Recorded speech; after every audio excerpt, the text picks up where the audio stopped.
adalah kisah yang menarik, karena kita akan mendapatkan banyak pelajaran dalam kisah ini, terutama kesabaran dan juga ujian. Bahwa setiap manusia itu akan diuji oleh Allah Subhanahu wa ta'ala.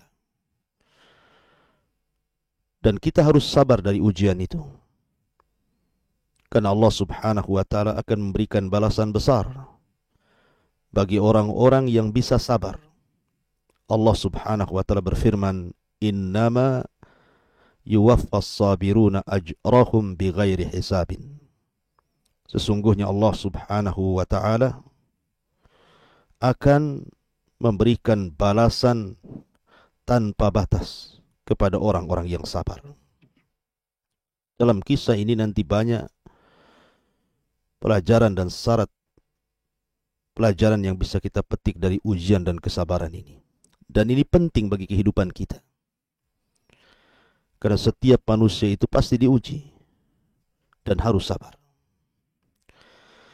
Ma'asyiral muslimin yang dimuliakan Allah Azza wa Jalla, kisah Nabi Allah Yaqub alaihi salatu wassalam tercantum di beberapa ayat dalam Al-Quran, tepatnya 16 kali disebut dalam Al-Quranul Karim.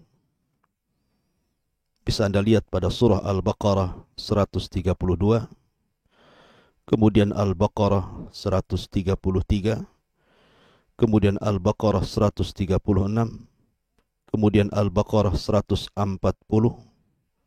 kemudian Al-Imran 84, kemudian An-Nisa 163, Al-An'am 84, Hud 71, kemudian juga dalam surah Yusuf ayat 6, ayat 38, ayat 68, termasuk juga dalam surah Maryam ayat 6, Al-Anbiya ayat 72, dan juga Shad ayat 45. Itulah 16 ayat yang mengkisahkan tentang kisah Nabi Allah Yaqub alaihi salatu wassalam. Ma'asyiral muslimin yang dimuliakan Allah Subhanahu wa ta'ala, Yaqub memiliki nasab yang baik, karena ayahnya seorang nabi dan kakeknya pun seorang nabi. Ayahnya Ishak, Nabi Allah Ishak alaihi salatu wassalam, dan kakeknya Khalilur Rahman, kekasih Allah Subhanahu wa ta'ala, Ibrahim alaihi salatu wassalam. Ma'asyiral muslimin yang dimuliakan Allah Subhanahu wa ta'ala, kisah ini bermula ketika Allah Subhanahu wa ta'ala mengutus 3 malaikat untuk memberikan kabar gembira kepada Ibrahim alaihi salatu wassalam akan kelahiran putranya dan juga cucunya. Setelah itu juga Allah Subhanahu wa ta'ala merintahkan 3 malaikat ini untuk berangkat ke negeri Sodom dan menghancurkan negeri Sodom sehancur-hancurnya karena penentangan mereka kepada nabi mereka Lut alaihi salatu wassalam. Ma'asyiral muslimin yang dimuliakan Allah Azza wa Jalla, ketika 3 malaikat ini dalam bentuk manusia yang sangat gagah tampan datang ke rumah Ibrahim alaihi salatu wassalam yang ketika itu sudah kabura sinnu, sudah tua, dan juga istrinya Siti Sarah yang ketika itu tinggal di Baitul Maqdis di Palestina. Maka Ibrahim alaihi salatu wassalam adalah bukan hanya dia Abul Anbiya, bapaknya para nabi, tetapi dia adalah orang yang pertama kali menjamu tamu. Tentu ketika datang tamu, maka Ibrahim mengajarkan kepada kita bagaimana ikram ad-dhaif, memuliakan tamu. Dan itu juga ajaran Rasul kita Muhammad sallallahu alaihi wasallam, man kana yu'minu billahi wal yaumil akhir falyukrim dhaifahu. Barang siapa yang beriman kepada Allah dan hari akhir, muliakan tamunya. Maka Ibrahim pun memuliakan dengan menyediakan makanan-makanan lezat. Dia sembelih unta kemudian dihidangkan kepada tamu itu. Akan tetapi karena mereka adalah para malaikat, malaikat tidak makan dan tidak minum. Dan dia hanya memandang Ibrahim alaihi salatu wassalam yang ketika itu ketakutan. Tetapi setelah tahu bahwa 3 orang ini adalah malaikat utusan Allah subhanahu wa ta'ala, akhirnya kemudian Ibrahim pun tenang. Apalagi ketika kemudian menghabarkan kepada Ibrahim bahwa istrinya yang sudah lama tidak memiliki keturunan akan melahirkan seorang anak yang kemudian diberi nama Ishak, dan juga akan melahirkan dari Ishak ini Yakub, dan Ibrahim melihat keduanya. Ketika mendengar hal itu, tentu Siti Sarah sangat bahagia. Sampai Allah subhanahu wa ta'ala sebutkan dalam surah Hud ayat 71, وَامْرَأَتُهُ قَائِمَةٌ فَضَحِكَتْ فَبَشَّرْنَاهَا بِإِسْحَاقَ وَمِنْ وَرَاءِ إِسْحَاقِ يَعْقُوبَ. Maka istrinya Ibrahim, Sarah, langsung bangkit, kemudian tersenyum dan tertawa. Maka kami habarkan kepada Siti Sarah, bi Ishak, akan kelahiran Ishak, wa mi warai Ishak Yakub, dan setelah kelahiran Ishak, maka Ishak akan melahirkan cucunya yang kemudian disebut dengan Nabi Allah Yakub alaihi salatu wassalam. Dan benar, setelah itu Sarah pun mengandung, kemudian melahirkan Ishak, dan Ishak pun kemudian menikah, akhirnya melahirkan Yakub, dan dua-duanya masih di zaman Nabi Ibrahim. Jadi Ibrahim melihat Ishak dan juga cucunya Yakub, sampai Ibrahim kemudian meninggal dunia. Ma'asyiral muslimin yang dimuliakan Allah subhanahu wa ta'ala, Nabi Allah Yakub alaihi salatu wassalam, ketika itu Allah subhanahu wa ta'ala anugerahkan beberapa istri dan juga anak-anak. Jadi Ishak, jadi ketika itu memiliki 2 putra, Isu dan juga Yakub.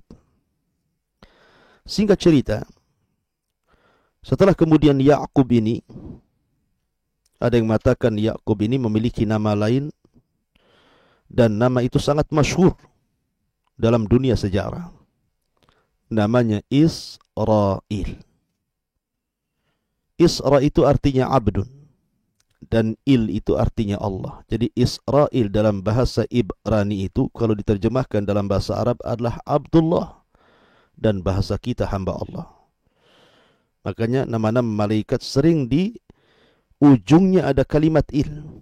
Israfil, Jibrail, Mikail. Il itu artinya Allah. Jadi Israel itu artinya Abdullah, hamba Allah. Tetapi tentu nama-nama Allah subhanahu wa ta'ala harus ditetapkan dengan Al-Quran dan Sunnah. Ya, itu nama dari nama-nama Allah, tetapi itu bahasa Ibrani, bukan bahasa Al-Quran, dan bukan bahasa Nabi sallallahu alaihi wa ala alihi wasallam. Lah, ketika kemudian di masa fata, artinya sudah remaja kemudian sudah dewasa, maka Nabi Yakub alaihi salatu wasallam berkeinginan untuk berziarah dari Baitul Maqdis Palestina menuju kota Haran.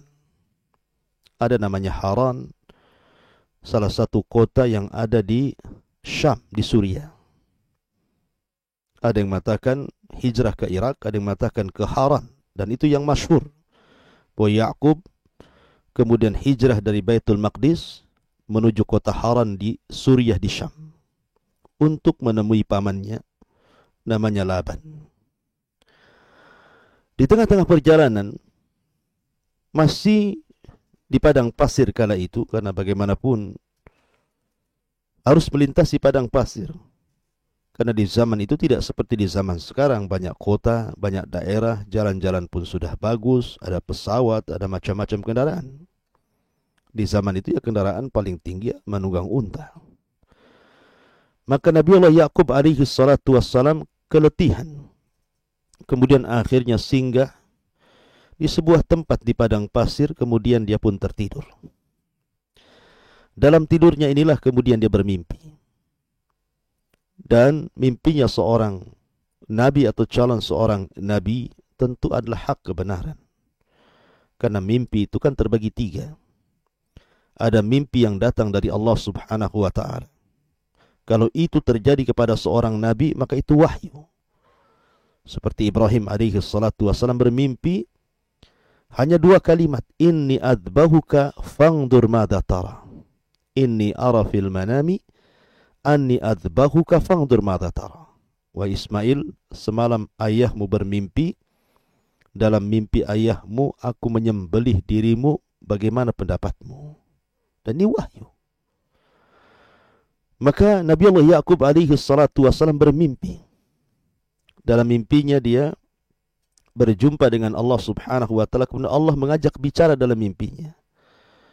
Salah satu pembicaraan Allah dalam mimpinya kepada Nabi Allah Ya'qub adalah bahwa dia akan diangkat menjadi nabi, dan tempat peristirahatan dia, tempat tidur dia di situ, kelak akan menjadi Baitullah, salah satu daripada rumah Allah Subhanahu wa ta'ala. Maka terkejutlah dia saat bangun. Akhirnya sebelum dia berangkat, dia pun menulis sesuatu atau memberikan tanda sesuatu di tempat dia bermimpi itu. Mungkin ditulis semacam Baitullah, rumah Allah, kemudian dia meninggalkan tempat itu. Setelah Nabi Ya'qub alaihi salatu wassalam melanjutkan perjalanan, akhirnya sampailah dia di negeri Haran, di negeri tempat pamannya tinggal Laban. Maka setelah kemudian dia menetap lama di Haran, akhirnya dia suka dengan salah satu putri daripada pamannya. Jadi pamannya Laban ini memiliki dua putri. Yang paling besar namanya Lia dan adiknya namanya Rahil. Ini dua putri daripada pamannya Nabi Ya'qub namanya Laban yang tinggal di Haran. Akhirnya kemudian dia pun menaksir salah satu dari putri pamannya ini. Dia suka dengan adiknya namanya Rahil. Akhirnya dia meminta kepada pamannya untuk supaya mau menikahkan salah satu putrinya Rahil dengan dirinya. Akhirnya kemudian Laban pun memberikan syarat. Kau boleh menikahi putriku, tapi syaratnya kau harus bekerja kepadaku 7 tahun. Akhirnya disepakati, bekerjalah Nabiullah Ya'qub alaihi salatu wassalam kepada pamannya Laban sebagai penggembala kambing. Dan begitulah para nabi. Mereka adalah orang-orang yang pernah menggembala kambing, termasuk Nabi sallallahu alaihi wasallam. Maka berlewatlah 1 tahun, 2 tahun, 3 tahun, sampai kemudian 7 tahun.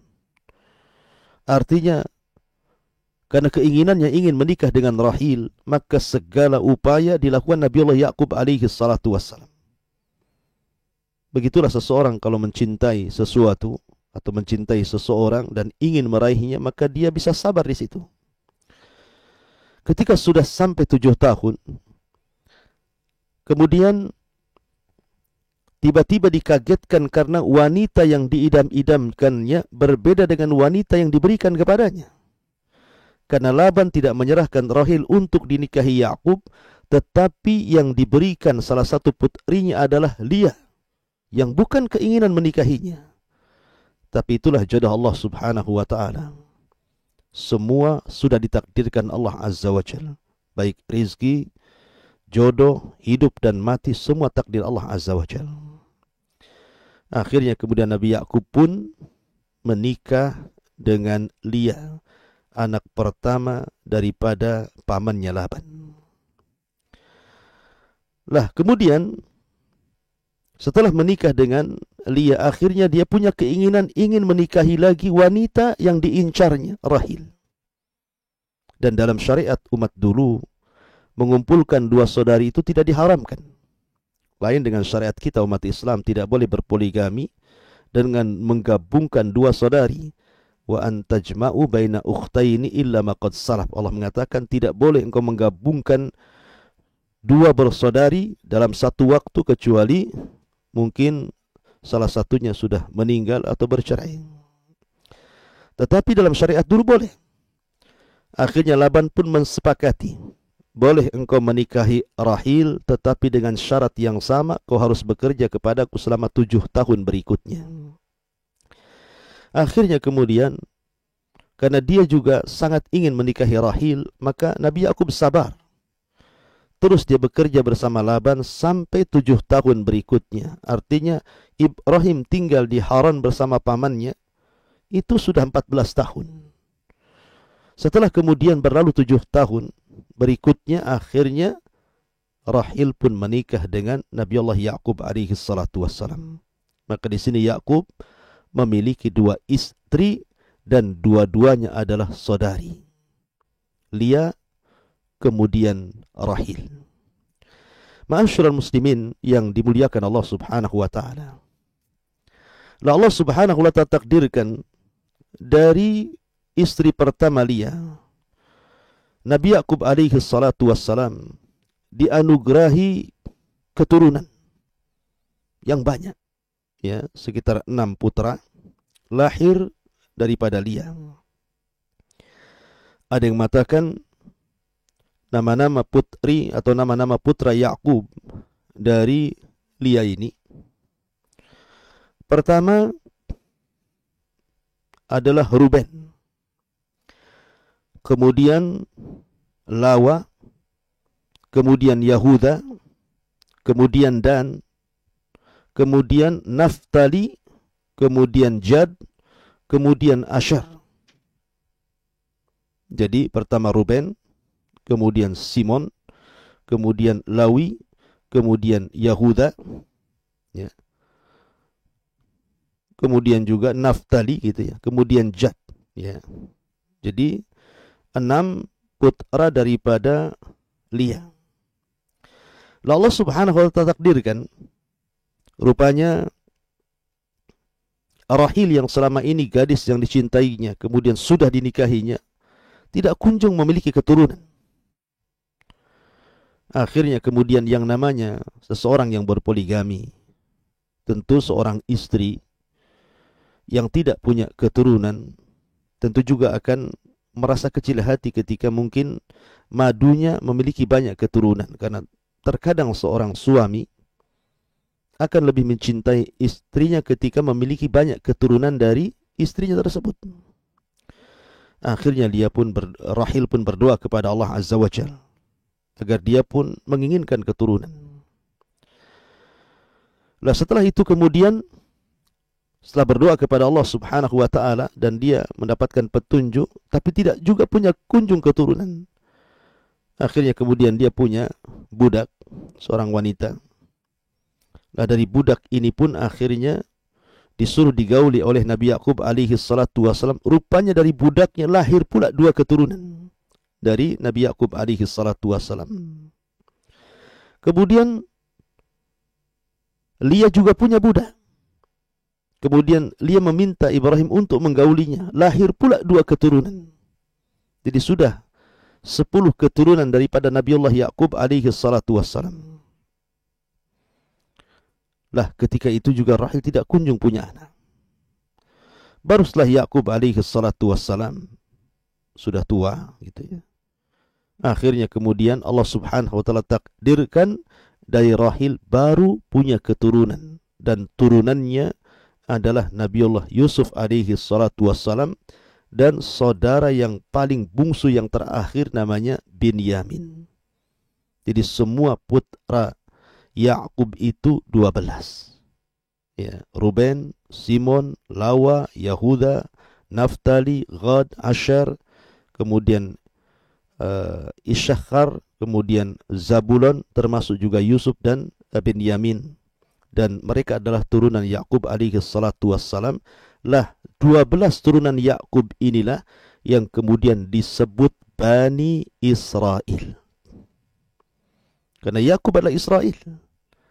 Kemudian melahirkan 12 keturunan. Lah, dari 12 keturunan inilah anak-anaknya, cucu-cucunya, cicit-cicitnya itu disebut Bani Israel. Dari sini muncul kalimat Bani Israel. dari turunan Yakub alaihi salatu wassalam. Maka setelah Allah subhanahu wa ta'ala anugerahkan Yakub alaihi salatu wassalam 3 wanita yang sangat mencintainya, 4 wanita yang dinikahinya dan semuanya memiliki keturunan sampai 12. Dan Yakub sudah tinggal lama di Haran selama 20 tahun. Dia genapkan selama 20 tahun tinggal bersama pamannya, dianugerahi harta yang banyak, anak-anak yang banyak, istri-istri yang saleh dan saleh, dan begitu seterusnya.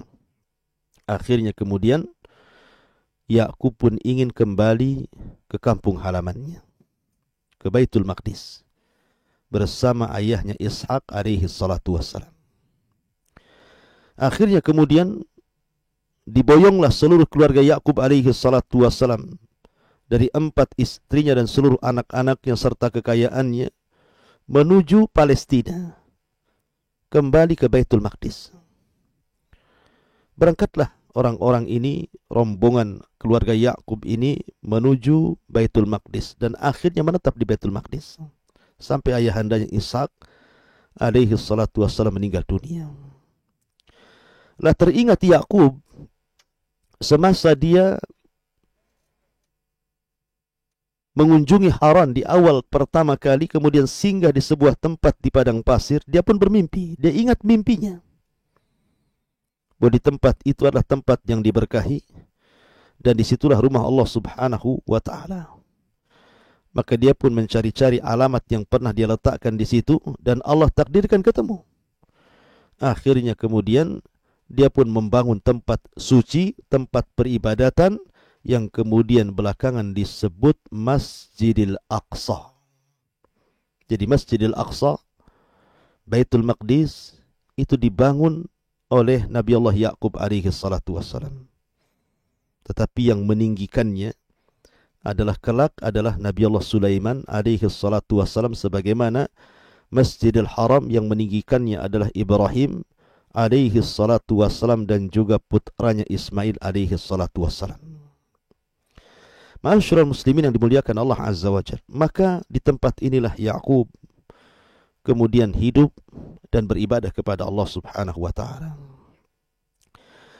Akan tapi masalahnya, Allah subhanahu wa ta'ala takdirkan salah satu istri yang selama ini dia cintai, Rahil, meninggal dunia. Dan ketika itu Nabi Yusuf alaihi salatu wassalam masih kecil, apalagi Binyamin adiknya. Lah tentu tinggal bersama ibu-ibu tiri akan berbeda dengan ibu kandung. Kasih sayang seorang ibu tiri tentu akan berbeda dengan kasih sayang ibu kandungnya. Sehingga Nabi Yakub alaihi salatu wasallam berusaha memposisikan dirinya sebagai bapak plus juga sebagai ibu pengganti Rahil, ibunda Nabi Yusuf dan juga Binyamin. Jadi dia menyayangi lebih kepada Nabi Yusuf karena masih kecil, anak bungsu dan juga Binyamin. Sementara saudara-saudara sudah tua, sudah besar, sudah dewasa. Lah dari sinilah terjadi pengaruh yang luar biasa, di mana Lia, istri pertamanya, melihat kasih sayang suaminya Yakub kepada Binyamin dan juga Nabi Allah Yusuf alaihi salatu wassalam, menjadikan dia pun cemburu. Akhirnya kemudian membicarakan di hadapan anak-anaknya, seolah-olah mungkin kalau bahasa kita, bagaimana mungkin anak-anak saya yang banyak bekerja disuruh sana sini, sementara Yusuf dan Binyamin hanya duduk-duduk saja, tapi Yakub lebih memperhatikan Binyamin dan Yusuf dibandingkan anak-anaknya. Lah ucapan ibu tentu akan berpengaruh kepada anak-anaknya. Maka tertanamlah hasad kepada anak-anak Lia dan juga anak-anak Yakub yang lainnya yang 10 bersaudara daripada Yusuf dan Binyamin ini. Tertanam hasad. Bagaimana mungkin bapaknya lebih mencintai Yusuf dan Binyamin dibandingkan dirinya. Dan dari sinilah kemudian bermula kisah Nabi Yusuf alaihi salatu wassalam. Ma'asyiral muslimin yang dimuliakan Allah Azza wa Jalla, terutama ketika Nabi Yusuf alaihi salatu wassalam bermimpi. Jadi dia bermimpi, dalam mimpinya aneh. Dan itu digambarkan dalam surah Yusuf, idh qala Yusuf li abi, ya abati inni ra'aitu ahada asyara kawkaban wasyamsa wal qamara ra'aituhum li sajidin. ketika berkata Yusuf kepada bapaknya, sesungguhnya aku melihat 11 bintang, matahari dan rembulan. Aku melihat mereka sujud kepadaku. Akhirnya kemudian dia datang kepada ayahnya, kepada Nabi Allah Ya'qub alaihi salatu wassalam, menceritakan mimpinya. Mimpinya aneh. Dalam mimpinya dia melihat bintang-bintang, kemudian ada matahari, kemudian ada rembulan, dan mereka sujud kepada Nabi Allah Yusuf alaihi salatu wassalam. Tentu ada takwil mimpi di sini. Karena yang dimaksud matahari di sini adalah Ya'qub, kemudian bulan adalah ibundanya, dan kaukaban bintang-bintang adalah saudara-saudaranya. Maka Nabi Ya'qub ini seorang nabi, diberikan kecerdasan dan ilham serta wahyu kepadanya. Tahu kalau seandainya saudara-saudaranya yang memang sudah tertanam hasad kepada Nabi Allah Yusuf alaihi salatu wassalam bahwa Yusuf bermimpi seperti ini, maka hasad mereka semakin besar. Makanya yang mengatakan Ya'qub alaihi salatu wassalam kepada Yusuf, ya bunai la taqsus ru'yaka ala ikhwatik fayakidu laka kaida inna syaitana lil insani aduwwum mubin. Wahai anakku, jangan kau ceritakan mimpimu ini kepada saudara-saudaramu, karena mereka akan membuat tipu daya kepadamu. Karena sesungguhnya syaitan adalah musuh yang nyata bagi manusia. Ma'asyiral muslimin yang dimuliakan Allah Azza wa Jalla. Lah setelah kemudian berlalu hari, berlalu bulan, berlalu tahun, maka rupanya hasad saudara-saudaranya semakin besar. Apalagi setelah Nabi Ya'qub melihat Yusuf bermimpi dan dia tahu takwil mimpinya, bahwa ini adalah bukan mimpi biasa, tapi mimpi yang luar biasa yang akan menjadikan Yusuf orang besar. Ya. Makanya kemudian hasad saudara-saudaranya semakin besar, apalagi Ya'qub semakin sayang. Bukan hanya sekedar soal mimpi saja, karena Yusuf sendiri adalah disebutkan oleh para ulama dan pernah berjumpa dengan Nabi sallallahu alaihi wasallam saat peristiwa Mi'raj. Yusuf ini orangnya tampan, orangnya indah, tutur katanya baik, akhlaknya baik. Makanya wajar kalau Ya'qub alaihi salatu wassalam itu suka dengan Nabi Yusuf alaihi salatu wassalam. Itu pula yang menjadikan hasad bagi saudara-saudaranya. Dan hasad itu sangat bahaya sekali. Lah ketika itulah maka saudara-saudara Nabi Yusuf alaihi salatu wassalam sampai menyalahkan ayahnya dan mengatakan, idh qalu, ketika saudara-saudara Yusuf mengatakan kepada ayahnya Ya'qub, la Yusufu wa akhuhu ahabbu ila abina minna wa nahnu usbah inna abana la fi dhalalim mubin. Ketika mereka berkata, sungguh Yusuf dan saudaranya Benyamin lebih dicintai bapak kami dibandingkan kami. Padahal kami jelas-jelas satu saudara-saudaranya memiliki kekuatan banyak, artinya sudah bisa diambil manfaat oleh ayahnya. Kenapa pula Yusuf dan Benyamin yang masih kecil lebih dicintainya? Sehingga akhirnya mereka berani menyesatkan bapaknya dan mengatakan, inna abana la fi dhalalim mubin. Sungguh bapakku itu di atas kesesatan yang nyata. Subhanallah. Lihat. Mereka menyalahkan ayahnya. Bahkan dikatakan bahwa ayahnya la fi dhalalim mubin, di atas kesesatan yang nyata. Begitulah Bani Israel. Nanti turunannya seperti itu. Kalau Israel sendiri ayahnya dikatakan fi dhalalim mubin, di atas kesesatan yang nyata, lalu siapa lagi yang di atas petunjuk? Bukankah Nabi Ya'qub seorang nabi? Begitulah Bani Israel akan selalu menentang nabinya. Ayahnya sendiri dikatakan sesat. Ya. Ma'asyiral muslimin yang dimuliakan Allah Azza wa Jalla. Dari situlah karena hasad sudah menghujam di 10 saudara Yusuf dan Benyamin ini, maka akhirnya terbagi menjadi 3 kelompok. Jadi 10 orang ini terbagi menjadi 3 kelompok untuk membuat makar kepada Nabi Yusuf alaihi salatu wassalam. Kelompok yang pertama adalah kelompok yang jahat. Yang paling jahat dari saudara-saudara Nabi Yusuf hendak membuat makar kepada Yusuf alaihi salatu wassalam dan mengatakan, uqtulu Yusufa. Bunuh saja Yusuf itu. Subhanallah. Ya. Hasad mengantarkan pembunuhan. Maka penyakit hasad ini penyakit yang bahaya karena menghantarkan manusia, bisa membunuh orang. Kemudian kelompok yang kedua, awit raghuhu aradan yakhlu lakum wajhu abikum wa yakunu min ba'dihi qauman salihin. Kelompok yang kedua lebih ringan dibandingkan itu, dengan mengatakan, sudah lempar saja Yusuf itu di tengah padang pasir. Yang penting jauhkan Yusuf dari bapak kita, nanti setelah itu kita tobat, kita menjadi orang-orang yang saleh. Habis berbuat dosa kemudian kita tobat gitu. Subhanallah. Ini pun cara-cara yang bengis, karena bagaimanapun bisa membunuh Nabi Yusuf alaihi salatu wassalam. Diletakkan di padang pasir sendirian, tanpa ada makanan, minuman, bisa saja diterkam serigala ataupun macam-macam yang terjadi di situ. Jadi yang pertama itu qatlun mubashir, dan yang kedua qatlun ghairu mubashir. Jadi yang pertama membunuh secara langsung, dan yang kedua membunuh tidak secara langsung. Kemudian kelompok yang ketiga, dan ini tidak banyak, hanya satu orang saja yang punya pemikiran seperti, dan itu saudara Yusuf paling pertengahan, sedikit berakal. Dia tidak setuju kalau Yusuf dibunuh dengan langsung atau dibunuh secara langsung, tapi dia memberikan pendapatnya, qala qailum minhum la taqtulu Yusuf. Jangan kau bunuh Yusuf. Jangan kau bunuh secara langsung atau kau bunuh tidak secara langsung. Tetapi bagaimana kalau seandainya kita katakan wa alquhu fi ghayabatil jubbi yaltaqithu ba'dus sayyarati in kuntum fa'ilin. Sudah gini saja, kita masukkan saja Yusuf itu ke salah satu sumur di tengah hutan. Karena biasanya sumur itu didatangi orang untuk ditimba airnya. Biasanya para musafir, para pedagang yang lewat ke situ, pasti mereka akan minum.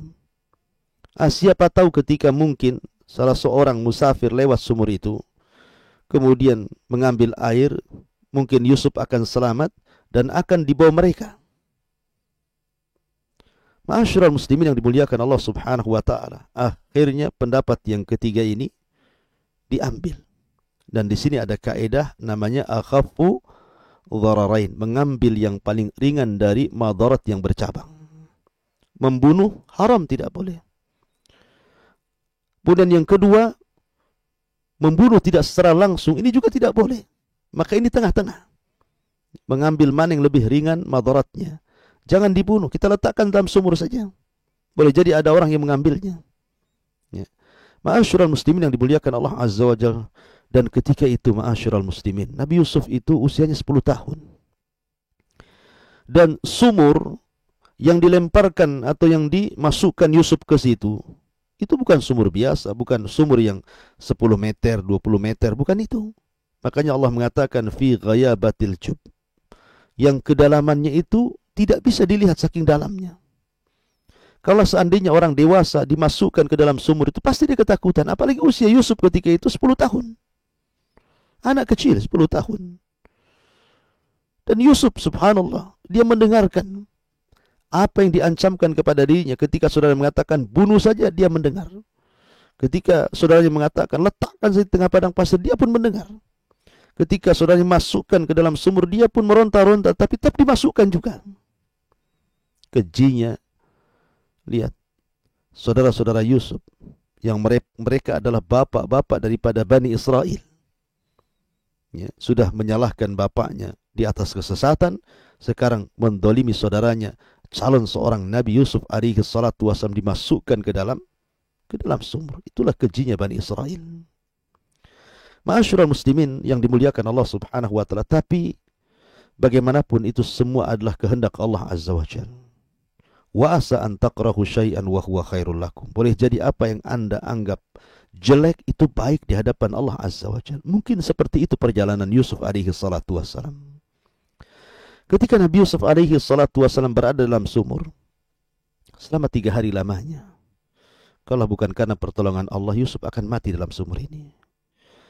Tapi kemudian Allah Subhanahu wa taala mengutus Jibril masuk ke dalam sumur, kemudian mewahyukan sesuatu kepada Yusuf, seolah-olah menenangkan.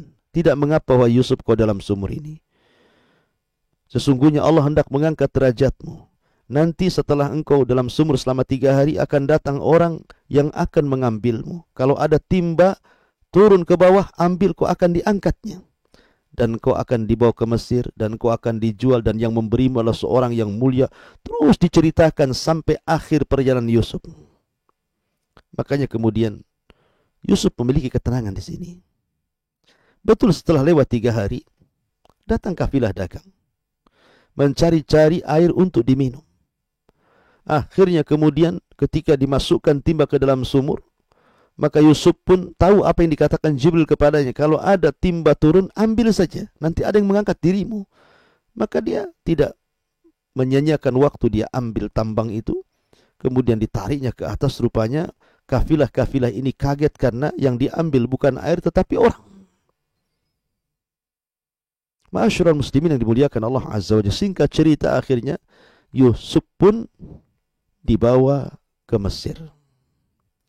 Nah, sementara saudara-saudara yang lain berusaha untuk menutupi kejahatan mereka. Mereka pulang kepada ayahnya dengan membawa pakaian Yusuf yang sudah dilumuri darah binatang, seolah-olah itu darahnya, karena ketika itu Yakub buta, tidak bisa melihat dan sudah tua. Ya. Mereka memberikan alasan begini begitu macam-macam. Tetapi Nabi Allah Yakub alaihi salatu wassalam, ya, adalah seorang nabi. Dia tahu bahwa ucapan mereka dusta. Ucapan mereka itu tidak benar, dusta. Ya. Makanya kenapa kemudian dikatakan dalam Al-Quran, fasabrun jamil wallahul musta'anu ala ma tasifun. Sabar itu indah, dan Allah akan menyingkap siapapun hakikat kejadian ini. Kejadian seperti apa nanti Allah akan singkap. Ya. Itu keyakinan seorang nabi. Yusuf belum mati, Yusuf masih hidup. Gitu ya. Ma'asyiral muslimin yang dimuliakan Allah subhanahu wa ta'ala. Maka ketika kemudian Yusuf alaihi salatu wassalam dijual, dan yang membelinya adalah Azizu Misra, orang nomor 2 Mesir gitu ya, orang kaya gitu kan. Maka Yusuf pun akhirnya tinggal bersama orang yang sangat luar biasa yang ada di Mesir selama 10 tahun. Jadi usia Nabi Yusuf sekarang sudah 12 tahun.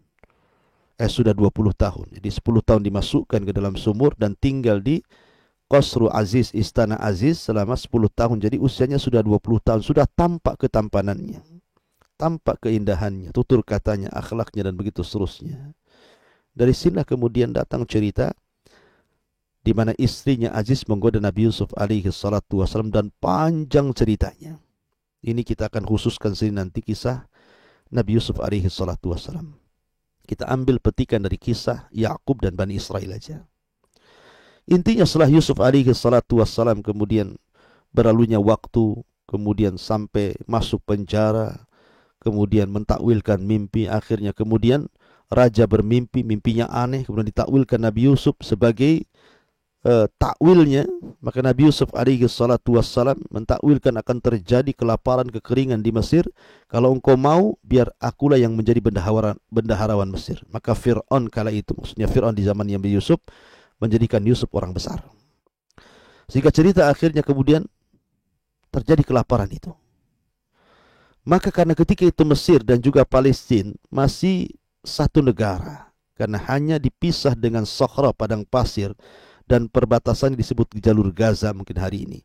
Maka akhirnya ketika terjadi kelaparan hebat, banyak orang-orang Palestina datang ke Mesir untuk menukar barang berharga mereka dengan makanan. Di sinilah terjadi pertemuan Nabiullah Yusuf dengan saudara-saudaranya.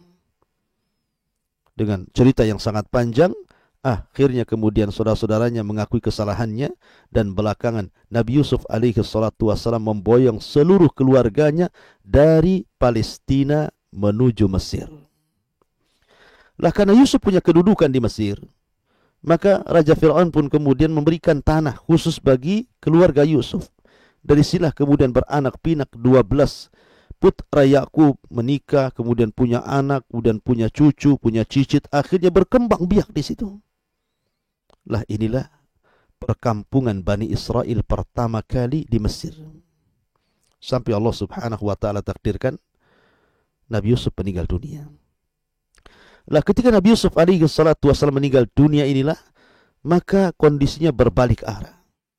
karena mereka sudah tidak dihormati lagi, tidak dimuliakan lagi.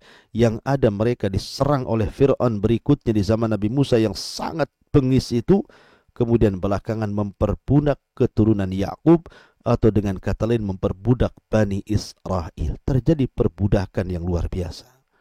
Berabad-abad lamanya mereka diperbudak Fir'aun. Sampai datang era Nabi Musa alaihi salatu wassalam. Lahir salah satu turunan Bani Israel, dua nabi. Pertama Harun alaihi salatu wassalam, kemudian yang kedua Nabi Allah Musa alaihi salatu wassalam.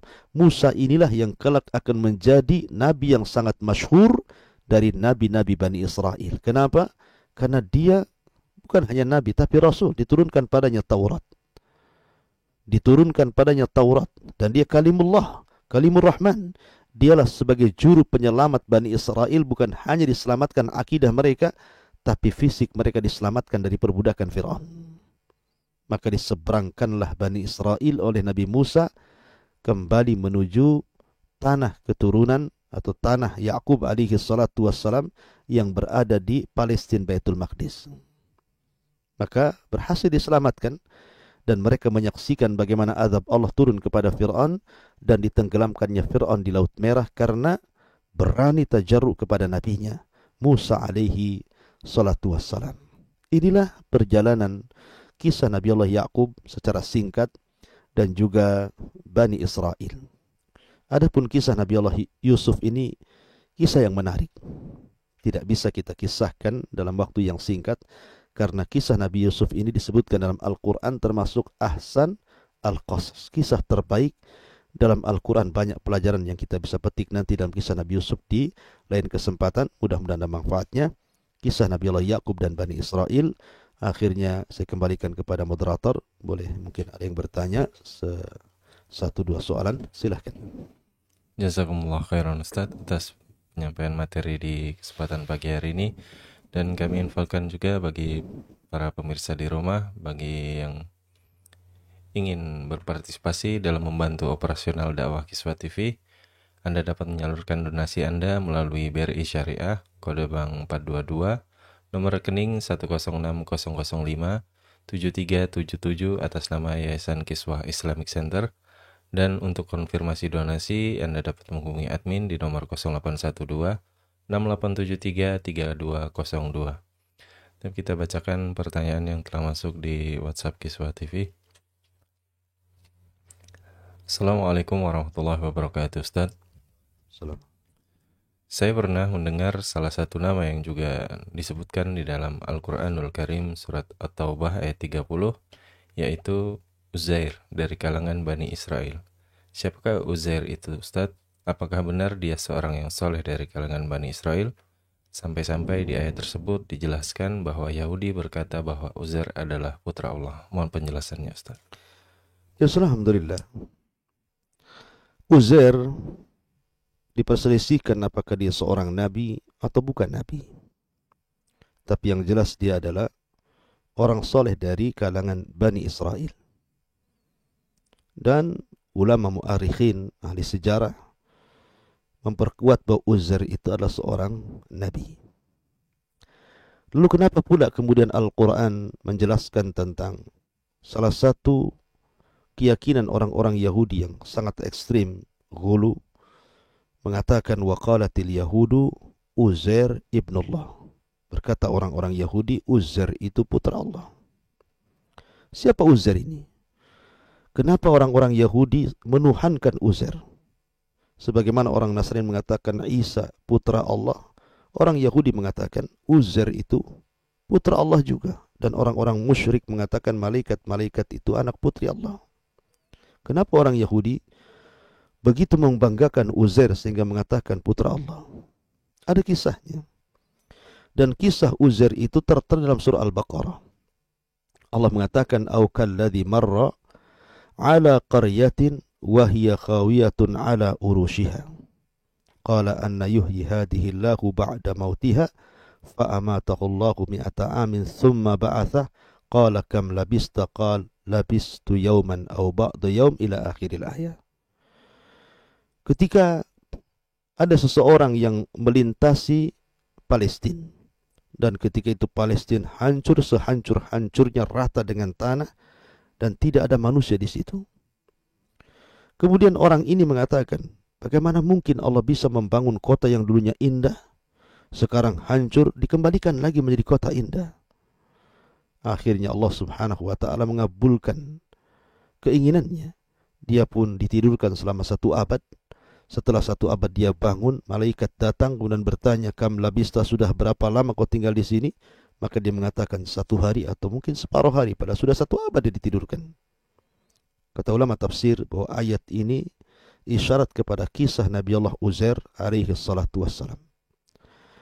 Jadi ketika Bani Israel ditinggal oleh Yusha ibn Nun setelah masuk ke Palestina, kemudian mereka jauh dari ajaran Allah subhanahu wa ta'ala dan mulai menyembah berhala, maka datang kepada mereka raja yang zalim yang menghancurkan mereka. Ada yang mengatakan raja zalim ini namanya Bukhtun Nasr, satu di antara raja Babilonia yang ada di Irak, menghancurkan Palestina sehancur-hancurnya.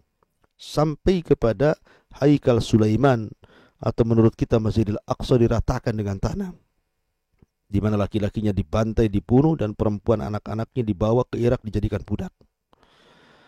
Lah, di saat itulah maka Uzair lewat ke negeri yang hancur berantakan itu, yang dihancurkan Bukhtun Nasr itu. Lah dari situ dia berpikir, bagaimana mungkin kota yang hancur bisa pulih kembali? Tapi Allah hendak membuktikan bahwa dia ala kulli syai'in qadir. Ketika Uzair istirahat di sebuah gua, akhirnya dia ditidurkan 1 abad, 100 tahun. Kemudian Allah bangunkan setelah 100 tahun. Lah tiba-tiba keledai yang ditungganginya sudah tidak ada lagi, sudah jadi tulang belulang. Akhirnya Allah subhanahu wa ta'ala menghidupkan keledai itu di hadapan Uzair. Tiba-tiba kemudian tulangnya menyatu kembali, kemudian dagingnya entah berantah datang dari mana melekat kembali, sampai akhirnya ditiupkan ruh kembali. Ketika hidup keledai Uzair, tiba-tiba berteriak seolah-olah kiamat dibangkitkan. Maka Uzair tahu bahwa Allah itu atas segala sesuatu maha mampu. Menghidupkan keledai saja yang sudah tulang belulang mampu Allah hidupkan, bagaimana kota yang mati? Ala kulli syai'in qadir. Allah itu atas segala sesuatu maha mampu.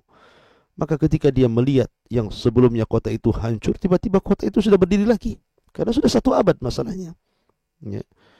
Maka dari situ Allah subhanahu wa ta'ala ingin membuktikan bahwa dia atas segala sesuatu mampu di hadapan Uzair. Maka Uzair pun kemudian pulang, tidak ada yang kenal dia.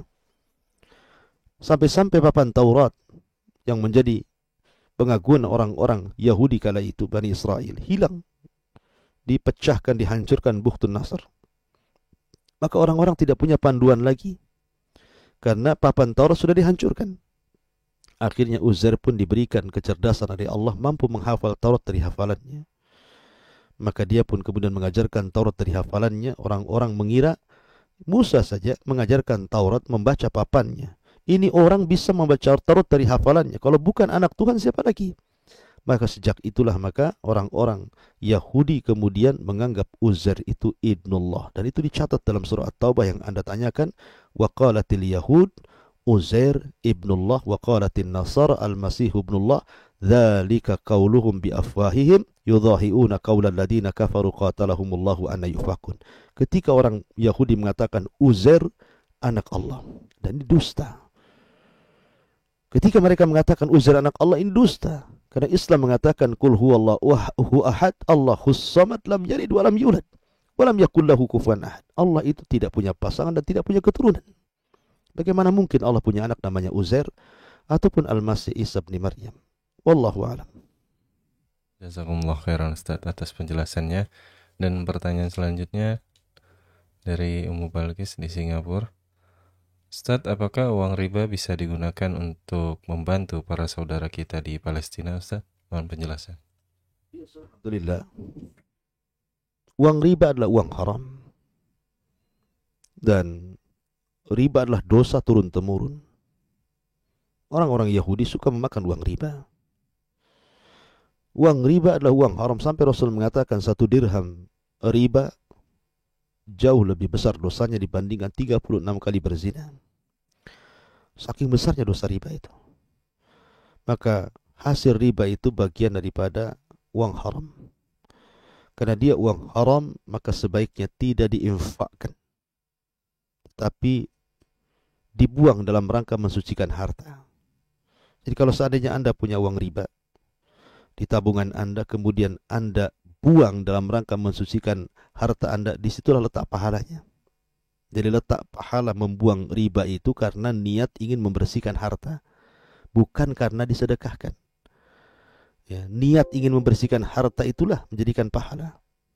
Adapun para ulama mengatakan bahwa uang riba tidak boleh disedekahkan kepada anak yatim, fakir miskin. Tapi kalau yang dimaksud artinya dibuang dari harta yang halal kita dipisahkan, maka itu pun dibolehkan hanya untuk kepentingan umum dan sifatnya dihinakan. Ya, untuk pembangunan jalan, jembatan, solokan-solokan gitu. Maka tidak ada mengapa. Tapi jangan kemudian diinfakkan untuk membangun masjid, untuk membangun madrasah dan begitu seterusnya. Apalagi Anda sumbangkan ke Palestina pula. Ya.